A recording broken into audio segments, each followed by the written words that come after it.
All right, all.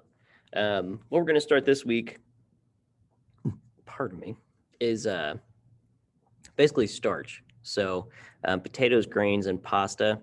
And we're doing that because it's important. And this week when you guys come in, we're going to do a pasta where we're not going to make the pasta, but you got to like cook one, um, kind of like a mystery basket type thing. Next week, we're going to do a like a sauteed greens, pork chop, and then another starch, which would be your cornbread. Okay, so that's another grain. So let's get going. Let me share screen. Okay, so there's a lot to this as far as grains and everything goes. This has like 105 slides. So we're going to go over this for probably 2 weeks. Let's go ahead and get started. So just to get going with it, like I said, encompasses potatoes, all grains, which could be your corn, rice, like all that, and then pastas. Okay, not just Italian style, but there's several different types of pasta as well. So today we're just going to go over potatoes. All right, so potatoes are tubers. Tubers grow under our underground stems, and they can grow new plants. So if you have an old potato in your house and it's starting to sprout, plant it. It'll grow a whole nother plant. Potato types vary from starch and moisture content. So high starch potatoes are dense, good for baking and frying. Medium starch potatoes is what they call your utility potato. They're moist and they're good for potato salad. And we're going to go over those too. And then low starch potatoes are small, immature, good for boiling and steaming. So let's just kind of talk about what these are. So the all-purpose potato, medium starch, medium moisture. That's like this yellow Yukon Gold. Irregular shaped. When you buy potatoes at the store, sometimes you'll get some that are huge, sometimes you'll get some that are small. If you're going for a particular size, like you want them all to be uniform in size, they just cost more. Typically, when they grow these things, they do it by weight. So they'll grow any size. They'll throw any size there is in a bag and weigh it to 5 pounds. If you want them all to be like the size of a baseball, you have to pay extra for that because somebody has to go through and match all those before you hit your 5 pounds. So they're good for mashing, pureeing, braising, sauteing. So as far as mashing, you see the mashed potatoes, boiling them, whipping them, that kind of stuff. And we'll go over that part. Braising is like this. If you've ever had beef stew where you have a potato and the reason they use these is because they have that medium starch content. Like if you use some of those big bakers for braising like this, they just crush. Like after they've been cooked long enough, they just fall apart to nothing. But some of these ones with more moisture in them, they don't do that. They'll like hold their texture and hold their shape. New potatoes, these are also called red bliss or red skin potatoes. Low starch, high moisture, which is good because you can do roasting with them. Also with that, they're very high in sugar. So if you like potatoes that are roasted and you get that nice brown crisp to them, use these because they have a lot of sugar in it. And as you know, sugar caramelizes. Then you have the other potatoes where you think of French fry where it's crispy. That's the starch that's frying that makes them crispy. It's not sugar. Like you could deep fry these, but I wouldn't suggest it because they won't turn out too well. But when they're roasted, the sugars come out, they turn to caramel, they get crispy. Whereas like the bigger potatoes, like in Idaho, those have more starch that actually gets pulled out during the cooking process and that gets crisp. All right, russet potatoes, that's what these are, which you've probably seen these for baked potatoes. High starch, low moisture. So also called Idaho, standard baked potato. Flesh is mealy and white, and they're good for baking, frying, mashing, roasting, and broiling. So I put a picture of Five Guys on here. It's like one of my favorite burger places.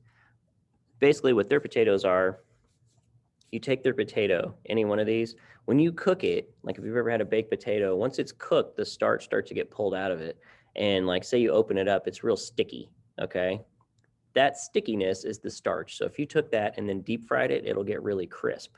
All right, that's not caramelizing. That's just frying starch. It's the same thing with fried chicken. You're not caramelizing the flour, you're cooking it. Whereas a red potato, you pull out the sugar and the sugar turns caramely. All right, so then I put the baked potato, just classic, dish. Sweet potatoes, high starch, low moisture. If you've ever tried to cut one of these, you will see that it's very low moisture. Orange mealy flesh, high sugar content. They're good for boiling, baking, pureeing, and roasting. I love these things roasted. I would take one of these over a regular baked potato, but they're also really good mashed. Yams, high starch, low moisture, not related to the sweet potato. Originate in Asia, more natural sugar and moisture than sweet potatoes. Good for baking, frying, and pureeing. I've always just seen canned yams. It's hard to, they only have these around certain times of the year. Well, I've never just not seen regular yams, but canned yams are more prominent around here. Yellow fleshed potatoes. So medium starch, medium moisture. We're back to those Yukon Golds. These are great for mashing, pureeing, baking, and frying. It's the best of both worlds with that. They will get some good color to them. So say you take this dish right here, which is literally just these potatoes sliced super thin and then laid into a pan like that. A lot of times they'll do butter, onions, and then they'll put the potatoes on top and then roast them and maybe broil them for a little bit to get them nice and brown. This is a pureed potato, basically like a mashed potato. And sometimes they'll put eggs whipped into this or cheese or something else. Typically eggs, so it holds that shape. And then after they're boiled and mashed, they're whipped, then piped, and then rebaked. So you get this little contraption. Then you can serve these on a plate as is. So with all the potatoes, what I wanted you to see also is what they do, why potatoes are important. Because like it says here, a nutritional powerhouse, potatoes are a popular nutrient-dense vegetable that provides fuel and replenishment for athletic performance. They have iron in them, which your body, like it says, iron's a mineral involved in making proteins that carry oxygen to all parts of the body. Vitamin B6, they actually have protein in them, which I was not really aware of. I didn't think that they had protein in them, but they do. The fiber, which includes the skin. A lot of times the fiber of a vegetable or a fruit is the skin of it, because fiber is basically something your body cannot break down, and it helps push stuff out of your body. Potassium. So the potatoes have 620 milligrams of potassium per serving. Potassium is an electrolyte essential for muscle functioning. So potassium lost in sweat, so it needs to be replenished for optimal performance. Vitamin C, and then carbs. That's probably the biggest thing it does for you, is it provides carbohydrates, which your body turns into fuel. So the whole thing of carb load and get ready for a game, that kind of stuff where people eat pastas, basically your body needs to eat this, process it into glucose. The glucose gets sent to your muscles, and that provides energy. The only bad thing with these is they have a ton of carbohydrates in them. And if you are a diabetic, they're not that great for you, because they do have a ton of carbohydrates in them. So you got to be careful when you eat these. But all right. As far as buying potatoes, you always want to get some if they look any remotely wet or leaking at any point. Basically, when you go to the store, if you look for this is the stems that start to grow out of these things. I pick up every bag and smell it. So in the big bags of potatoes, unless they're individual, where you can pick them out, get ones that are firm. You do not want anything soft. You don't want anything scarred, like you have big cuts into it. Just put those ones back, because they could start to get bacteria inside of them. And then if you buy them in the bag where you can't see them all, pick up the bag and smell it. It should smell like dirt. If it smells at all sour, you may have one going bad. And the way vegetables work, if there's a bag that has moldy potatoes in it and it's sitting next to a bag that you pick up, it could start to make those start to turn too, giving off the gas that they give off. So make sure you smell them, okay? As far as storage goes, between 45 and 55 degrees, cool, dry place, not a lot of light, ventilated container. in indirect light, which means you don't want them in a lot of light. And then if you've ever seen where they turn green, this is called increased levels of chlorophyll. It's basically solanine, I think it's pronounced. That can make you sick. So if you start to see potatoes, like if you leave them on the counter because you like to see the pretty vegetables and stuff, and they start to get that real thick green skin underneath, peel it off. You don't want to serve that, especially like little kids. I believe it's more harmful to little people. This says store for 1 week, but honestly, if you have a cool, dry place for your potatoes, they will last a lot longer than a week. Okay, as far as preparing them, one reason a lot of people use potatoes, they're inexpensive, nutritious, and versatile. So just give me an idea, you can buy a 50-pound case of potatoes for less than 20 bucks. So if you're thinking of menu items, always think of potatoes as far as the starch goes. Starches are usually very cheap. And there's so many different ways. There's, boiled, steamed, baked, fried, pureed. 2 different ways of doing this. You have single stage techniques, which would be your boiled potatoes. Say you just threw your potatoes in a pot, brought them to a boil, cooked them all the way through, served, with just butter and parsley. That's single stage. You cooked them one time. Or baked, oil, salt, pepper, roll it, wrap it, bake it. They're done. Multi-stage would be like Lyonnaise potatoes, where you want to boil these first till they're tender, let them cool, slice them, caramelize your onions, bacon, whatever you're putting in there, and then then sear them again. Okay. Same thing with a French fry. You cook French fries twice. You blanch them, where you drop them in the fryer for about 2 minutes to bring out that natural starch, and then it actually prevents them from browning. So you'll have your tray of potatoes, they're fries that have been blanched. And then you take those and they'll feel real sticky. Then you refry them, okay, at a higher heat. So that's the multi-stage technique. Cooking potatoes, this is just different ideas. So you're boiling, steaming, baking, and then this is a mashed potato video that I want to show you because that's like one of my favorite ways to have potatoes.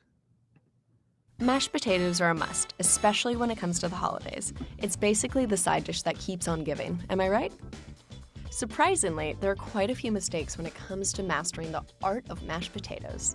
We went through about 20 pounds of potatoes to bring you the ultimate, creamy, super smooth mashed potatoes. They're seriously so good. You're gonna wanna lick the plate. There's 2 types of potatoes, starchy and waxy. For mashed potatoes, you want a starchy potato.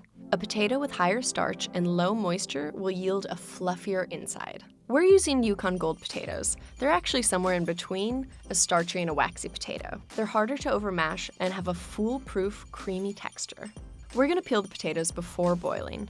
Some people like to leave the skin on their mashed potatoes, which creates a little bit more texture, but for really creamy, silky smooth mashed potatoes with a uniform texture, it's gonna work a lot better with the skin off. Quick tip. To keep your potatoes from discoloring and oxidizing as they sit out, place them in a bowl of cold water while you work. After you've peeled your potatoes, cut them into 1-inch cubes. This way they're gonna cook more quickly and evenly. Add your potatoes to a pot of cold water and add a very generous pinch of salt. This is gonna help build the layers of flavor as the potatoes cook, which means you'll need less salt down the line. Now we're gonna bring the potatoes to a soft boil over high heat. Once you've reached a soft boil, reduce the heat to low and simmer for about 12 minutes.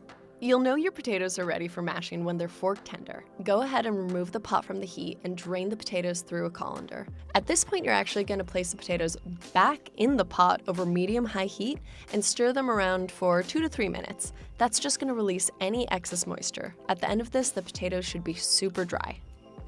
When it comes to mashed potatoes, most people use a potato masher or even a fork.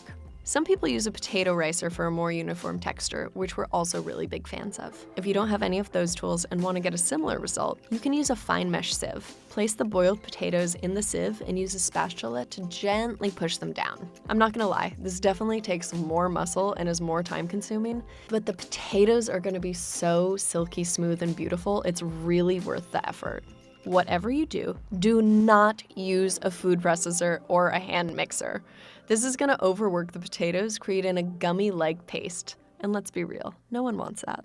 Now, it wouldn't be mashed potatoes without adding some butter. You want to use unsalted butter because it allows you to control the amount of salt in your mashed potatoes. We made so many variations of mashed potatoes and taste tested all of them. We tried cold butter, milk, melted butter, sour cream, cream cheese, heavy cream. And after all that, we decided to stick with melted butter and heavy cream. While some people do like sour cream and cream cheese, we found that the flavor really stood out and took away from that uniform consistency and texture that we were looking for. Quick tip, you always want to add your butter before adding any cream or milk. This is going to ensure that the texture of the potato remains firm before being softened by all that cream. If you add your butter and your cream all at once, it's going to create this really soupy texture, whereas if you go gradually, it'll be nice and smooth and creamy. So remember how we talked about building flavors? This is another time where you're going to season it with salt. Add your heavy cream to a small saucepan over medium-high heat. This is also the moment when you can enhance the flavor of your mashed potatoes. We're gonna add some rosemary sprigs and garlic, but you can get creative with other herbs and ingredients as well. Bring the heavy cream mixture to a simmer. Once it's simmering for a few minutes and that cream is getting really infused with flavor, you're gonna strain out the garlic and the rosemary through a sieve, and then add just the cream to the potatoes little by little until they're fully incorporated. Remember, if you add all the heavy cream at once, it's just gonna become a soupy mess. As you fold the heavy cream into the mashed potatoes, you're gonna see this really smooth texture start to come together. I mean, it's so beautiful. It's that easy. Your potatoes are finally ready to serve. So, because it's tasty, we're gonna top it with more butter. We're also gonna add some freshly ground black pepper, some chives. You can really experiment with your toppings, but this is a pretty classic preparation. Or if it's that special time of year, pass the gravy, baby.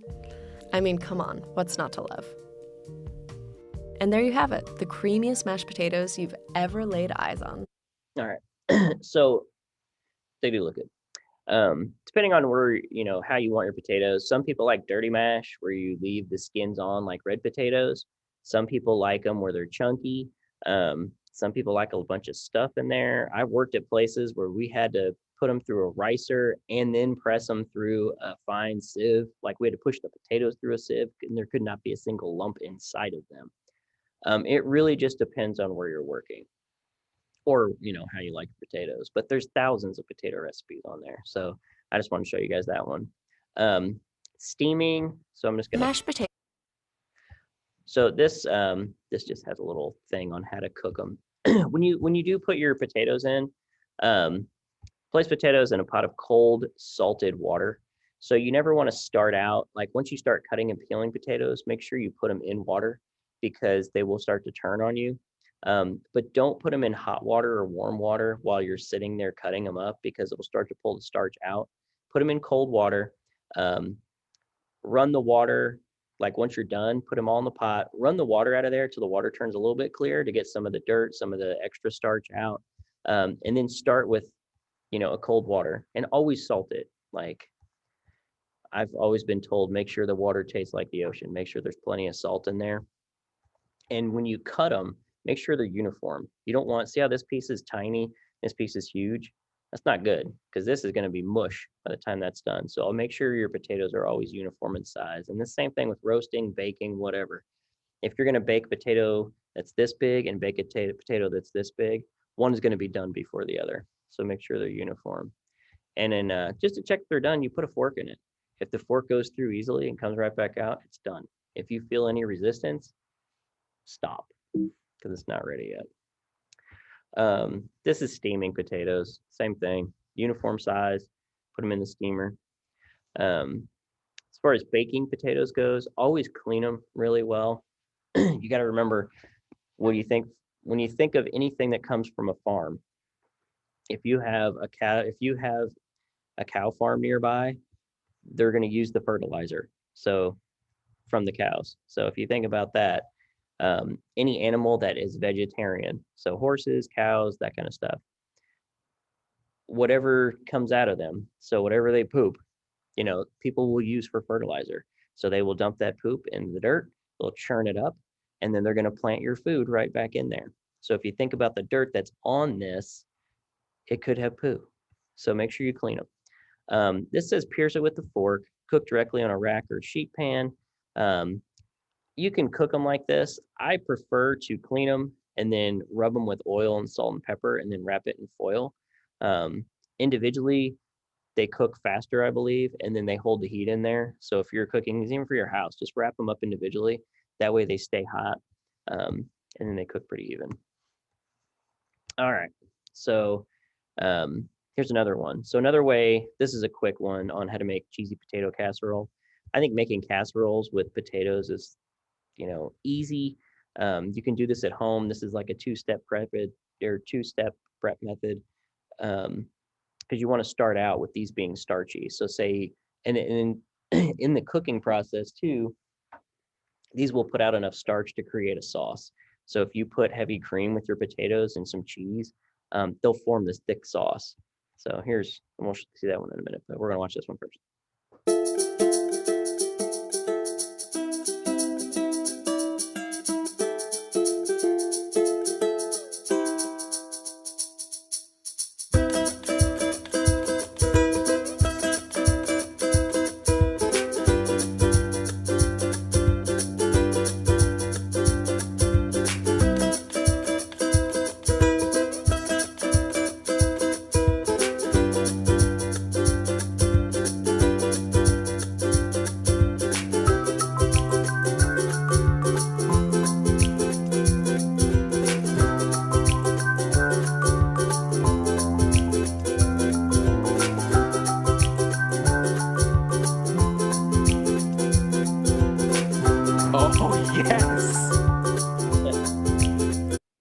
All right, real quick, like you saw how easy that was.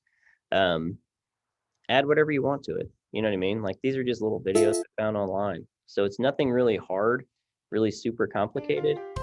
But they turn out really well, okay? This one, so that was just doing like a baked one. And there's several different recipes you can find online for these. This one, so in sauteing, so using the chef's potatoes, they get a crispy exterior and tender interior. This would be your hash, stuff like that. You get it, so like these are actually called latkes. They're served with applesauce and sour cream. This one in here, I can't remember how she served it, but she's making a latke. But like if you go and you get your hash brown potatoes at the breakfast place, it's just the shredded potato. That's the same thing. It's a chef's potato. Sometimes those are pre-cooked a little bit, sometimes they're not, and they're just shredded thin and cooked right on top of the griddle. But I want to show you this one because this one's pretty easy to do, and they're great for breakfast. I make a special breakfast for Jeffrey. It's potato latkes with applesauce. Something from my childhood. My mother used to make them when I was little. Basically 2 baking potatoes that I've peeled. And I'm just grating them in a box grater. You can actually do it in a food processor on the grating disc, but for 2 potatoes, it's not worth making a mess. You don't want to do this too long in advance because the potatoes have turned brown. Not pretty. The big thing here is keep your fingers out of the grater. Okay, so that's 2 potatoes. So I take a clean kitchen towel and just put the potatoes right inside and just roll the kitchen towel around it and then just squeeze it right over the sink. So you get as much liquid out of it as you can possibly get. This is actually why baking potatoes are good for this. Any other potato has much more moisture in it. Baking potatoes tend to be a little dry. Okay, fantastic. Right into the bowl. Okay, next I need 1 egg.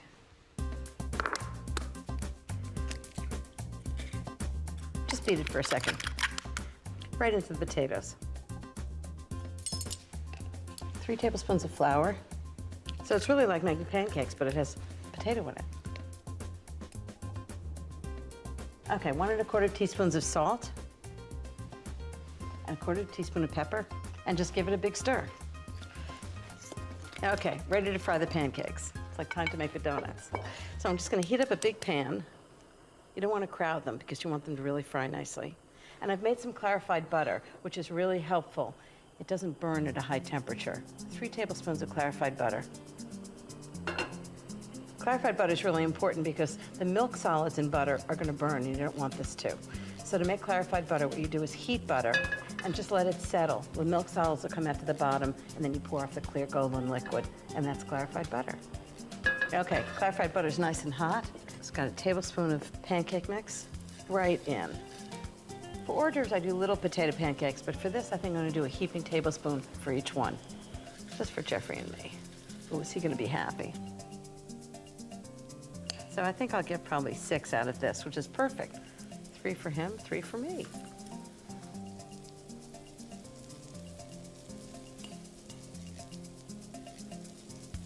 So I'm just gonna let them brown on one side for a few minutes, and then I'm gonna flip them over.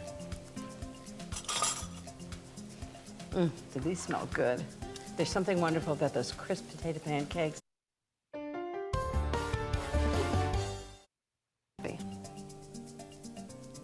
So I think I'll get probably 6 out of this, which is perfect. I don't know why I did. 3 for him, 3 for me.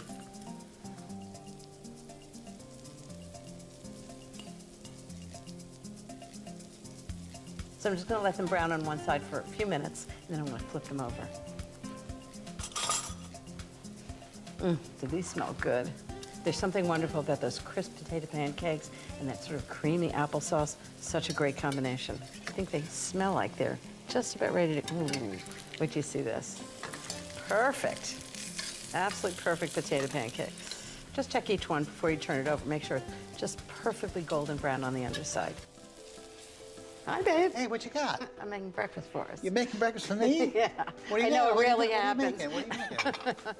How about potato pancakes and applesauce? What a great combination. A very old-fashioned Eastern European Jewish. I'll tell you what. And you and I. And that's us. Old-fashioned Eastern European Jews. Ooh, that looks really, And I think breakfast is served. really good. Wow. Well, I hope you like them. Well, they look really good. I don't know. All right. So they're easy to make, as you guys saw in there. If you don't want to put applesauce, you don't have to put applesauce in it. You can even do sour cream, bacon, chive, put anything you want in the mix. And then you can serve fried eggs on top of these things. You can serve it with, God, it's just pastellos or endless, whatever you want. I mean, you could even do like a fish or something. Like these are great. You don't have to have them for breakfast. These are good for dinner. But yeah, like a grilled fish over the top of this is delicious too. So that's, oh, where are we at? Okay, so that's the sauteed. The last one, which I might, how much time we got on here? I might go ahead and watch this. This is just 3 potato dishes. What else is on? Okay, so there's a couple more potato dishes on here we'll go over. This one is just fries from around the world. So we're going to kind of go through it. I'll put it on a little fast forward so you guys can see the different types. But you know what? Maybe we'll carry over. We'll do this one tomorrow. But that's what I have for you guys today. Just to see the different types of potatoes and just kind of get you in the mindset of it. Actually, yeah, we'll can continue on with this tomorrow. There's so much more about potatoes. All right. All right. There'll be 4 questions for you guys. This will be under potatoes, grains, and pastas. This is week, I think, 24. I'll check, but there'll be questions for you.